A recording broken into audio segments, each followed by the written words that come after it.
Akhensa wa mpfuleli channel ya Matimba Emmanuel Maleki YouTube channel. Kombela mi subscribe ku channel yi kota ku kula ku fana na ti-channel letin'wana. Ku na mhaka yin'wanyana leyiwani.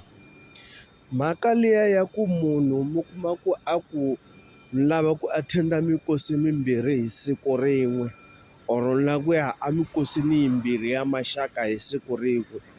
Laha ni vulavula hi mikosi leyi mi kuma ku yi hambanile. Wun'wanyana nkosi a hi nge xikombiso, wun'wanyana nkosi wu le bulweni, wun'wanyana nkosi wu le kwihi, wu le ka Muyexe.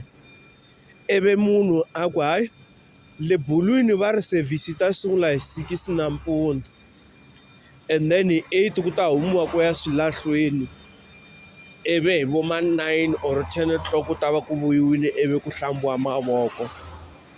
Loko ni heta ni lava kusuka ni ya ka Muyexe. Ka Muyexe va ri hayi service ta sungula hi 10 na nhlekani and then loko hi sungula hi 10 na nhlekani ku ta yiwa swilahlweni before 12 yi ba. Hikuva ma swi tiva ku hi xintu a swi pfumeleriwi, ti-culture tin'wana a ti pfumeleli ku mi lahla after 12 na nhlekani. Ivi munhu yaloye a suka a ya kwale nkosini ka Muyexe ka mangqwavi ma ka Muyexe. It means munhu yaloye i fambe mangqwavi mambirhi hi siku rin'we or i fambe swilahlo swimbirhi hi siku rin'we or i ya kandziya masirha mambirhi ya matiko ya hambana hi siku rin'we.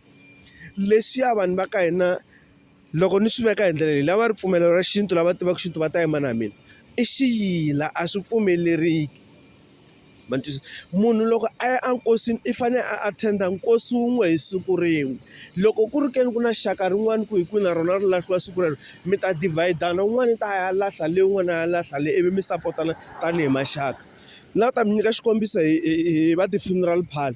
Loko sweswiwani mo ya ka funeral parlour yo karhi va fika va mi byela va ku hayi vhiki leriwani i nga ku hi na ti-service to hlaya hi nga ta tikhoma, ku na vanhu vo tala va nga hi siya laha. Se timovha ti ta va ti nga ri kona or na vatirhi va hina va ta va va nga ri kona. Ivi n'wina mi fika mi ku hayi hambi mo ta hi 12 na nhlekani a hi problem, mi tisa mufi nampundzu kumbe loko lava va hetini mi ta va nyika overtime va ta hi lahlela. No, na vinyi va ti-funeral parlour va nge pfumeli swilo sweswo because i xiyila munhu.